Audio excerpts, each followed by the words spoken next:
Voilà, donc là maintenant, alors il y a les apprenants, nous pouvons les enregistrer un après l'autre, comme j'ai montré ici dans l'application. Nous pouvons également importer une liste d'apprenants qui existe déjà dans un fichier Excel. Au lieu de saisir un après l'autre, on peut juste utiliser le fichier là pour pouvoir importer la liste des apprenants. Donc là, je vais vous montrer comment vous allez faire ça. Vous pouvez ouvrir un navigateur de votre ordinateur. Là, vous vous rendez au niveau d'écran. Voilà. Et sur la barre d'adresse, vous tapez les liens de l'application facilapp.org/sfav et puis vous validez. Donc c'est ça les liens. Voilà, ça va vous ramener sur cette interface. Vous cliquez sur connexion. Et à ce niveau, vous renseignez votre adresse email en tant qu'administrateur et votre mot de passe. Alors pour trouver ça, si vous ne vous rappelez plus, vous pouvez trouver ça directement à partir de l'application. Quand vous êtes au niveau des tableaux de bord, vous cliquez sur menu et puis vous défilez en bas, vous cliquez sur l'option profil. Là, ça va vous donner toutes les informations, y compris votre adresse email et les mots de passe. Donc là, j'ai mon adresse email. Je vais renseigner ici et les mots de passe également. Voilà. Donc vous vous connectez en tant qu'administrateur. Il s'agit des informations que vous aviez créées lors de la création de votre compte école. Après, vous cliquez sur connexion. Voilà, une fois que c'est fait, déjà sur cette interface en tant qu'administrateur, parce que c'est ici où vous gérerez, y compris les utilisateurs, y compris voir les recettes à distance. Vous voyez ici, par exemple, le total des recettes qu'on a faites pour aujourd'hui, c'est 30 $. C'est exactement ce qui s'affiche également ici. Vous voyez? Alors là, on va revenir plus tard. Maintenant, nous avons qu'un seul apprenant jusque-là et que nous voulons importer la liste des apprenants sur un fichier Excel. Là, on va se rendre sur l'option importer les apprenants. Voilà. Et à ce niveau, ça nous montre déjà les modèles, la manière dont notre tableau devrait se présenter. Pour voir ça au clair, vous pouvez télécharger le fichier modèle parce que votre fichier Excel doit avoir les colonnes exactes comme ça se trouve dans ces fichiers modèles. Donc, vous commencez par télécharger le fichier modèle. Cliquez là. Et puis, vous allez voir votre fichier sera téléchargé ici. Voilà. Cliquez là. Je peux double-cliquer sur ça pour pouvoir l'ouvrir et voir à quoi ça ressemble. Voilà, donc c'est comme ça que devrait être votre tableau Excel. Vous devrez avoir comme colonne. Vous pouvez juste vous servir de ces tableaux et puis vous vous renseignez les informations pour vos apprenants ici. Donc ça doit être classe par classe. Donc là, on a la colonne nom de l'apprenant, poste et nom, prénom, sexe, lieu de naissance, date de naissance, nom du père, nom de la mère, téléphone, téléphone du père, téléphone de la mère, le nom du responsable, le téléphone du responsable, l'adresse email du responsable. Les informations dont vous n'en avez pas, vous laissez vide. Mais il faut avoir les colonnes comme je l'ai mis ici, comme on a mentionné ici. La date d'entrée et puis l'année scolaire que l'apprenant était entré. Donc, une fois que vous avez un fichier comme ça, vous pouvez maintenant l'importer. Donc là, maintenant, je vais me rendre au niveau de l'application. Je sélectionne la classe. Je pense que c'est pour la classe des primaires. Parce que vous allez faire ça classe par classe. Okay. Donc la classe de primaire, je vais dézoomer un peu pour avoir tous les champs. Voilà. Voir un peu. Voilà. Alors là, je choisis la classe. Il s'agit des premières années primaires. La section primaire. Et ici, vous cliquez pour choisir les fichiers. Donc je clique là et je cherche les dossiers où se trouve mon fichier Excel. Pour moi, c'était dans les dossiers de téléchargement. Je double-clique sur ça. Voilà. Ça va vous afficher déjà l'aperçu de la manière dont votre fichier ça se présente. Donc, exactement comme ça se trouve au fichier.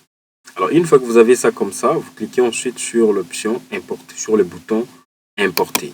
Donc, cliquez là et puis vous patientez. Alors, en quelques secondes, ça vous montre que l'importation a été terminée.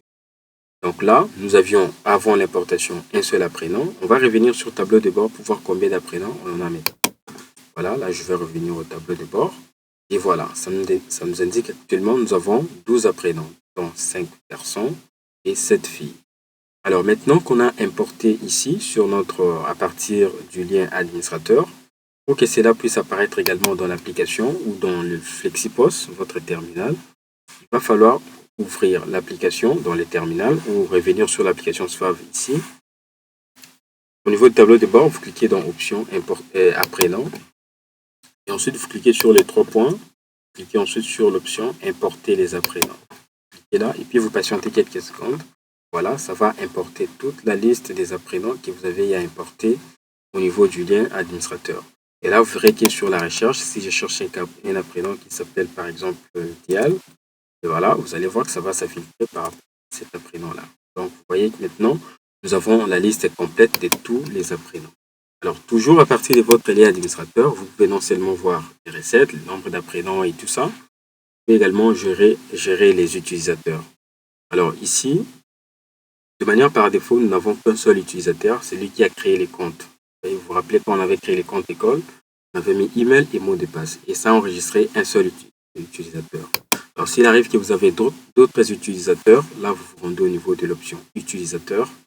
Et puis vous cliquez sur ajouter. Et là vous renseignez les noms et prénoms de la personne.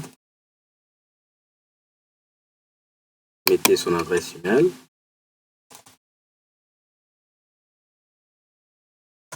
S'il n'en a pas, vous utilisez la même formule. Vous mettez son prénom suivi des noms de votre école. Et puis, vous lui créez un mot de passe. En rôle, maintenant, il y a admin, user et appro. Pour vous, il n'y a que ces deux ici qui sont importants. Donc, admin, c'est la personne qui aura accès à tout. Il peut supprimer les informations, il peut modifier, faire tout ça. User, il va juste entrer les informations, mais il aura certaines limitations. Par exemple, il ne peut pas supprimer, il ne peut pas modifier et tout ça. Donc, dans le cadre d'un caissier, par exemple, il faudra choisir les rôles user. Et puis, succursale, vous choisissez les noms de votre école. Succursale, ici, l'idée, c'est que vous pouvez avoir 2 ou 3 écoles, 3 extensions. Vous pouvez gérer tout dans un seul compte comme étant administrateur. Par exemple, vous avez votre Institut Gombe qui est à Limete, l'autre à Lemba, l'autre à Matete, l'autre se trouve à Matadi. Donc, vous pouvez gérer autant d'écoles dans un seul compte administrateur. Donc là, maintenant, quand on crée les comptes utilisateurs, on choisit là où il travaille. S'il travaille dans cette école ici, on indique ça. Donc, peu importe le nombre d'écoles que vous avez, il va falloir choisir l'utilisateur là où il travaille, dans sa succursale, comme extension. Et vous renseignez les informations de l'utilisateur et ensuite vous cliquez sur enregistrer.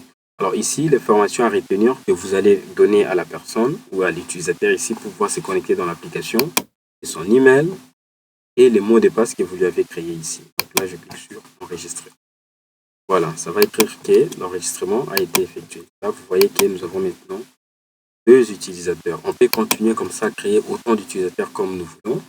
Alors maintenant, au moment de se connecter dans l'application, ici, nous sommes connectés en tant qu'administrateur. Quand on crée un compte, ça ouvre directement les options en tant qu'administrateur.